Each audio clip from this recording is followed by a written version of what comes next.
আর যাদের নাম voter list থেকে বাদ গেছে তাদের ভোটার লিস্টের নাম তোলানোর দায়িত্ব লাল ঝান্ডা নিচ্ছে। বা শুধু আপনারা সাথে থাকুন। এই সরকারকে, এই পুলিশকে, এই ডিএমকে, এই এসপিকে বাপ বাপ বলে বৈধ ভোটারদের নাম ফিরে ভোটার লিস্টে তুলতে হবে। কি পারবো তো আমরা? থাকবেন সাথে? গোটা পশ্চিমবঙ্গে জেনে গেছে যে আজকে অ্যাটাক হয়েছে আমাদের গাড়িতে, আর পুলিশ বলছে ধৈর্য ধরুন, পুলিশ ইনভেস্টিগেশন করবে, তদন্ত করবে। ওই তো আরজি করে তদন্ত চলছে। বিজেপি সরকার হয়ে যাবার পরও এখনো অবধি কেউ ধরা পড়ছে না। আমরা বলেছি কোন জিনিস আমরা শুনবো না, আগে অ্যারেস্ট হবে তবে এসপি অফিস থেকে বেরোবো। অ্যারেস্ট হয়েছে তবে বেরিয়েছি এসপি অফিস থেকে। আমরা যখন এখানে লড়ছি কৃষকদের জন্য, যাদের নাম ভোটার লিস্টে ছিল নাম বাদ দিয়ে দিল তাদের জন্যে, তখন মন্টু মিয়ার ঘরের লোকগুলো পুলিশের কাছে একটা অভিযোগ করার জন্য গেছে। 5 তারিখ গেছে, কালকে 6 তারিখ ছিল। 5 তারিখ সারা দিন না তো অভিযোগের কোনো রিসিভ কপি দিয়েছে, না তো কোনো কেস দিয়েছে, না তো কোনো নম্বর দিয়েছে। আপনারা বলুন, পুলিশের কাছে কোথাও কোনো অভিযোগ করতে গেলে পুলিশ অভিযোগ নেবে না?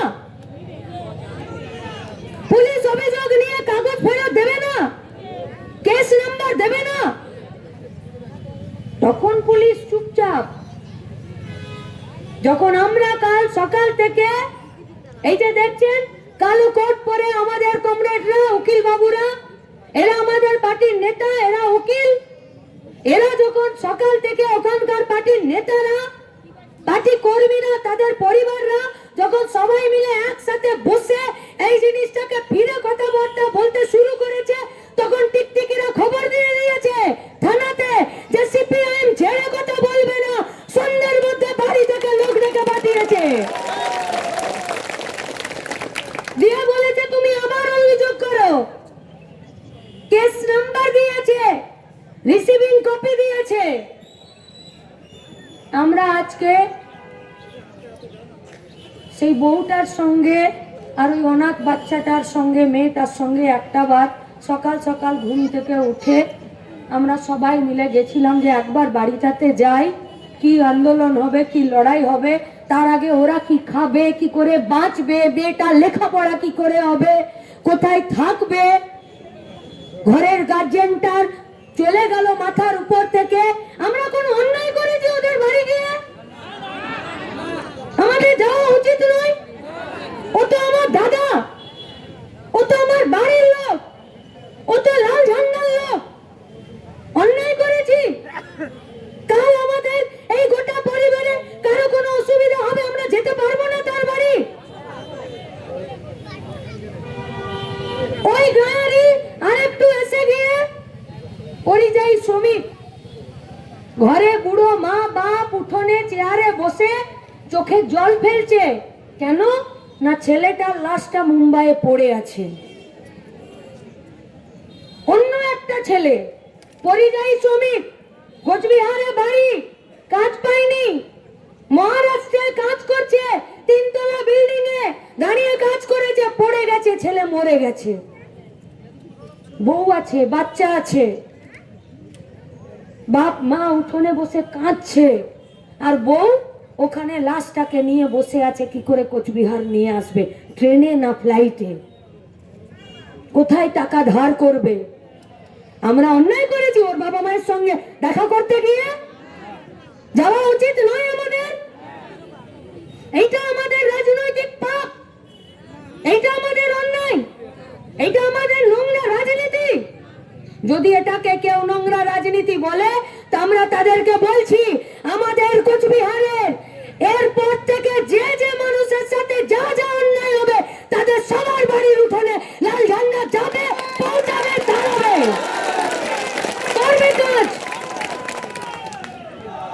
আমরা যখন ওখান থেকে ফিরছি, এই আপনাদের মিছিলে হাঁটবো বলে চাষিদের তাদের দাবি দাবাতে, যাদের নাম ভোটার লিস্ট থেকে সরে গেছে তাদের নাম ফিরে ভোটার লিস্টে রাখার জন্য আপনারা যে ভিডিওতে অভিযান করে এসেছেন, তারপরে আজকে হাজারো হাজারো লোক নিজেদের গ্যাটের পয়সা খরচা করে গাড়ি ভাড়া করেছেন, জেরক্স করেছেন, মিছিলে এসেছেন, নিজেদের পয়সায় খেয়েছেন, বাড়ি ফিরবেন, বৃষ্টিতে ভিজবেন, আবার নিজের পয়সায় খাবেন। নিজেদের খাটার কোমরের আর গতরের জন্য আপনারা আজকে এসেছিলেন। আপনাদের মিছিলে যখন আমরা আসার জন্যে আকিকরা নেতারা যখন আমাদেরকে ফোন করছে যে তোমরা কত দূরে, তখন হঠাৎ করে পুলিশ চলে এলো সামনে। এসে পুলিশ গাড়ি থেকে নেমে গেল, নেমে গিয়ে আমাদের গাড়ির সামনে হেঁটে হেঁটে যাচ্ছে, আর গুন্ডা, বদমাস, চোর, লম্পট সবকে মাঝখানে জড়ো করছে। শীতলকুচি বাজারের সামনে গাড়িটাকে আটকে দিল, আর ইট, পাথর, ডিম আমাদেরকে খুন করার জন্য ছুটতে লাগলো। আমাদের সামনে আমাদের পার্টির আর একটা গাড়ি ছিল, সেই গাড়িটাকে আটকেছে, গাড়িটার গেট খুলেছে, দেখেছে এখানে অনন্ত রায় আছে কিনা, অলোকেশ দাস আছে কিনা, রাজ্যের প্রাক্তন মন্ত্রী অনন্ত রায়, দুবারের এমপি অলোকেশ দাস, দেখেছে সিপিআইএম এর নেতা মীনাক্ষী কর্মী ও আছে কিনা, দেখেছে ওই গাড়িতে নেই, ওদেরকেও মারধর করেছে। তারপরে পরের গাড়িটাতে আমরা আছি, সেই গাড়িটাতে এসে ওরা আমাদেরকে ইট ছুটছে, পাথর ছুটছে, গাড়িটাকে মারছে, ঘুষি মারছে, কিল মারছে, ডিম ছুটছে। গাড়ি ড্রাইভার গাড়ি চালাতে পারছে না, সামনেটা ঝাপসা হয়ে যাচ্ছে, আর পুলিশ সামনে দাঁড়িয়ে আছে।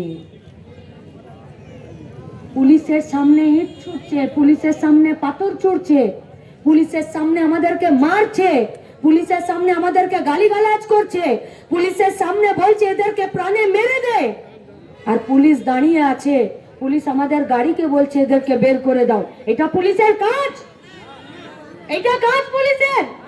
পুলিশের উচিত ছিল না যে আমাদেরকে সেফটি দিয়ে যারা এই পাথর ছুটছে, ডিম ছুটছে, তাদেরকে ধরা?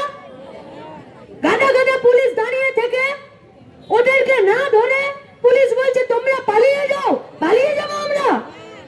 পালিয়ে যাব?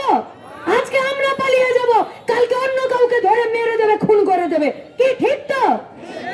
আমরা পালাইনি, আমরা ওখানেই দাঁড়িয়েছিলাম।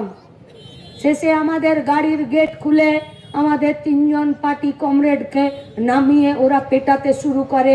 পুলিশ আমাদেরকে জোর করে বার করে দেয়। আমরা কোথাও দাঁড়াইনি, আমরা এসপির কাছে এসেছি। আমাদের কাছে ছবি, ভিডিও, এরা গর্ব করে বলছে যে বেশ করেছি, এদেরকে মেরেছি। পুলিশ দেখছে 11:15টার ঘটনা, একটাই ঢুকেছি, 2:10 পর্যন্ত লিখিত দিয়েছি, হোয়াটসঅ্যাপ করেছি, মেল করেছি, ছবি দিয়েছি, ভিডিও দিয়েছি। প্রেসের লোকদের গোটা পশ্চিমবঙ্গে জেনে গেছে যে আজকে অ্যাটাক হয়েছে আমাদের গাড়িতে।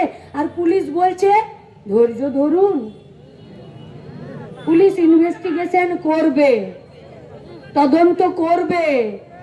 ওই তো আরজি করে তদন্ত চলছে। বিজেপি সরকার হয়ে যাবার পরও এখনো অবধি কেউ ধরা পড়ছে না। আমরা বলেছি কোন জিনিস আমরা শুনবো না, আগে অ্যারেস্ট হবে তবে এসপি অফিস থেকে বেরোবো। অ্যারেস্ট হয়েছে তবে বেরিয়েছি এসপি অফিস থেকে। যে শীতলকুচি থানা লেজ নাড়াচ্ছিল বিজেপির কর্মীদের সামনে, সেই শীতলকুচি থানায় এখন ওদেরকে অ্যারেস্ট করে জেলে নিয়ে গেছে। আরে আমরাও তো চাই, আমরাও তো চাই। 15 বছর ধরে তৃণমূল চুরি করেছে, দুর্নীতি করেছে, লুট করেছে, কাটমানি খেয়েছে, খুন করেছে, ধর্ষণ করেছে। ধরো তাদেরকে, জেল দাও, শাস্তি দাও, আইন অনুযায়ী কোর্টের সামনে দাঁড় করাও, জেল খাটাও। যা সম্পত্তি আছে সেই সম্পত্তি সরকার বাজেয়াপ্ত করুক, সেই সম্পত্তির নিলাম করুক। যে সমস্ত তৃণমূলের নেতারা চুরি করে নিজেদের সম্পত্তি বানিয়েছে, সেই টাকা দিয়ে গরিব মানুষকে দিক, স্কুল করুক, মিড ডে মিলের খাবার বানাক, আইসিডিএস এর সেন্টার বানাক, রাস্তা বানাক, হসপিটাল বানাক, আরো বেশি করে হেলথ সেন্টার বানাক। তৃণমূলের নেতাদের পয়সা সম্পত্তি সরকার বাজেয়াপ্ত করুক, আদায় করুক, নিয়ে সেটা গরিব মানুষের জন্য কাজে লাগাক। করছে? করছে না, শুধু কোমরে দড়ি পরিয়ে আর রাস্তায় হাঁটা চলা করছে। মর্নিং ওয়াক ইভিনিং ওয়াক করছে, আর শুধু একটা করে গায়ে ডিম ছুড়ছে। আর এদের বিজেপির মন্ত্রীরা বলছে যে ডিম নয়, এবারে ইটও ছুড়বে। তাহলে একদিকে সরকার ইট ছুড়তে ডিম ছুড়তে সবাইকে উস্কানি দিচ্ছে, আর একদিকে পুলিশ নিচে দাঁড়িয়ে ইট ছুড়তে আর ডিম ছুড়তে তাদেরকে সুযোগ করে দিচ্ছে, আর পুলিশ তাদেরকে ধরছে না। আর তৃণমূলের চোররা বল তবিরতে বাইরে ঘুরে বেড়াচ্ছে, ধরছে কে? গরিব মানুষ। তাহলে আক্রমণ তৃণমূলের বিরুদ্ধে নয়, বিজেপির রাগ তৃণমূলের বিরুদ্ধে নয়, তাহলে বিজেপির রাগ লাল ঝান্ডার বিরুদ্ধে। বিজেপির যত রাগ ক্ষোভ লাল ঝান্ডার। কি অন্যায় করেছিলাম আমরা, কি অপরাধ করেছি? আমার দাদাটা মরে গেছে, আমি তার মেয়েটাকে একটা বার দেখতে যাব না? আমি আমার বিধবা বৌদিটার চোখের সামনে একটা বার দাঁড়াবো না? যে পরিযায়ী শ্রমিক ভাইটা আমার মরে গেল, তার বাপ মায়ের চোখের সামনে তার চোখের জল মুছানোর জন্য একটা বার দাঁড়াবো না? জিজ্ঞেস করবো না লাশটা মুম্বাই থেকে কি করে আসবে? বলবো না কোনো অসুবিধা হলে আমার নাম্বার দিয়ে রাখলাম, ফোন করবেন, আমরা ব্যবস্থা করব? বলবো না? এই কাজ করতে দেবে না বিজেপি আমাদেরকে। রাস্তায় পথে ঘাটে আমাদেরকে অ্যাটাক করবে, আমাদেরকে মারবে, আমাদেরকে খুন করে দেবে। আমরাও আজকে আপনাদেরকে বলছি, যেখানে অন্যায় দেখবেন শুধু কোমর শক্ত করে দাঁড়িয়ে যাবেন, পুলিশও বাপ বাপ বলে আপনার কথা শুনবে। যেখানে আপনার অধিকার লঙ্ঘিত হবে,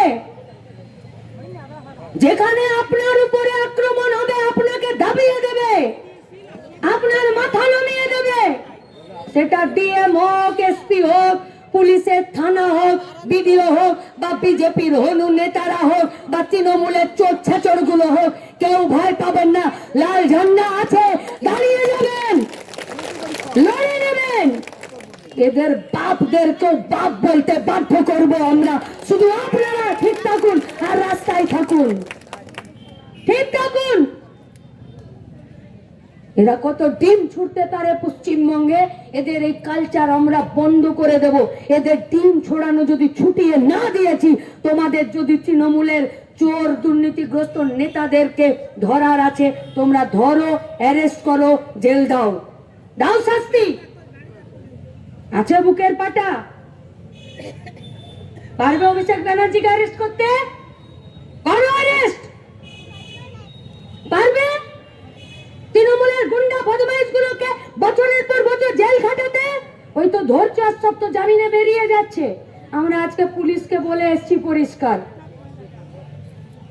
যে যারা আজকে থানাতে ধরে নিয়ে গেছেন, অ্যারেস্ট করেছেন, আমরা দেখব এদেরকে আপনারা কি মামলা দিচ্ছেন। আমরা যদি কোথাও মিছিল করতে যাই আর যদি শুধু ব্যারিকেড ঠেলি, তাতে পুলিশ আমাদেরকে অ্যাটেম্প টু মার্ডার কেস দেয়। কি দেয় না? দেয়নি? মিছিল করতে গেছি, মিটিং করতে গেছি, ডেপুটেশন দিতে গেছি, আমাদেরকে অ্যাটেম্প টু মার্ডার কেস দিয়েছে। আমার মাথায় 5টা অ্যাটেম্প টু মার্ডার কেস আছে। এখানে যে সমস্ত কর্মীদেরকে দেখছেন নিচে আছে, আপনাদের সামনে পাশে বসে সাথে, তাদেরকে দিয়েছে।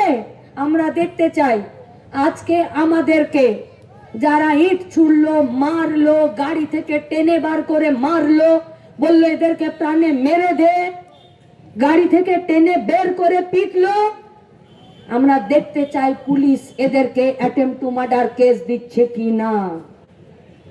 এরা তো মারতে চেয়েছিল, তবে না বুঝবো পশ্চিমবঙ্গের চোর তৃণমূলের হাত থেকে বিজেপির হাতে ক্ষমতা গেছে। 15টা বছর তৃণমূলের শাসনে গুন্ডা রাজ চলেছে, আর এই 3 মাসে বিজেপির শাসনে গুন্ডা রাজ চলছে না আইনের শাসন চলছে? একে আইনের শাসন বলে না, একে গুন্ডারাজই বলে।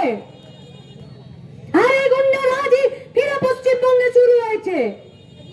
আমরাও দেখতে চাই যে বিধানসভায় দাঁড়িয়ে এরা বলছে আইনের শাসন প্রতিষ্ঠা হবে, আর রাস্তায় এরা আমাদের গাড়ি আটকে আমাদেরকে মারছে। তোমরা বলো মায়েরা, বলো তোমরা, তোমাদেরকে বলছি। আমাদের গাড়ির পিছনে 3 জন বসেছিল, তাদেরকে মারছিল, ধরছিল। সামনের সিটে আমি বসেছিলাম, বুকে হাত রেখে বলবে, মায়েরা তোমরা আমার দিদি, আমার মা, আমার বোন। আমি যদি গাড়ির গেটটা খুলে আর যদি তখন আমি নামতাম, আর যদি এরা আমার শ্লীলতাহানি করতো, আমাকে যদি মারতো, আমার গায়ে হাত দিত, কোনো ঠিক আছে? তাহলে পুলিশ দাঁড়িয়ে থেকে আমাদেরকে মারার ব্যবস্থা করছিল তো? আমাদের জামা কাপড় ধরে টানার ব্যবস্থা করছিল তো পুলিশ? তাহলে এই পুলিশ আমাদের মেয়েদের জন্যে রক্ষাকর্তা? এই সরকারটা আমাদের জন্য সুরক্ষা দেবে? এসআইআর এ কতজনের নাম বাদ গেছে? যে আমাদের রাজ্যের নেতা পরেশ পাল, জেলার নেতা আকিক হাসান, অনন্ত রায়, অলোকেশ দাস, পিছনে উকিলরা বসে আছেন। আপনাদের মধ্যে আমাদের পার্টির নেতারা সবাই নিচে দাঁড়িয়ে বসে আছেন। এই আমাদের ভাইয়েরা যারা এখানে দাঁড়িয়ে আছো, খোলো গুগলে, পশ্চিমবঙ্গে এসআইআর এ কতজনের নাম বাদ গেছে। যদি 100 জনের নাম বাদ গেছে, তো 63 জন শুধু মেয়েদের নাম বাদ গেছে। তাহলে পুলিশ রাস্তায় দাঁড়িয়ে আমাদেরকে মারার ব্যবস্থা করে দিচ্ছে গুন্ডাকে, আর বিজেপি সরকার, দেশের সরকার মেয়েদের নাম ভোটার লিস্ট থেকে বাদ দিচ্ছে। এরা তো দুদিক থেকে মেয়েদেরকে মারছে। কালবাড়িপুরে মেয়েটাকে খুন করে দিল, রেপ করে দিল। প্রত্যেকটা দিন একটা করে মেয়ের সঙ্গে খুন হচ্ছে, ধর্ষণ হচ্ছে, শ্লীলতাহানি হচ্ছে। কোথায় পুলিশের শাসন? কোথায় আইনের শাসন? খেটে খাওয়া মেহনতি মানুষেরা, আমরা যারা খেটে খাই, প্রত্যেক দিন আমাদেরকে ভাবতে হচ্ছে মা, নিজ্জত, পেট, মাথা নিয়ে, বাড়ি নিয়ে, বাচ্চা নিয়ে বাঁচবো কিনা, শান্তিতে থাকবো কিনা। আমরা আপনাদেরকে একটাই কথা বলছি, সকাল 11:15 থেকে বিকেল 3:15 বাজলো, 4 ঘন্টা আমাদেরকে শুধুমাত্র পুলিশের চোখের সামনে যারা আমাদেরকে মারলো, ডিম ছুড়লো, যারা পাথর ছুড়লো, পেটালো, তাদেরকে শুধুমাত্র ধরতে আমাদেরকে 4 ঘন্টা এখানে লড়াই করতে হয়েছে। তার মানে এটাই পরিষ্কার হলো, আমরা যদি দাঁড়িয়ে থেকে লড়তে পারি, তো এদের পাপরাও যারা গুন্ডা তাদেরকে ধরতে বাধ্য হবে।